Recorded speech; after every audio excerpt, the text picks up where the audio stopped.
Ladies, chika. Bel Mariano ay naming mas mahal siya ni Donnie sa kanyang interview.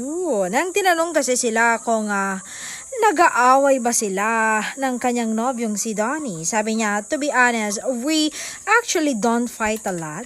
Me and Donnie, we don't fight a lot talaga. Hindi talaga kami nag-aaway. Thank God, nahanap ko siya, hindi ba? Grabe no?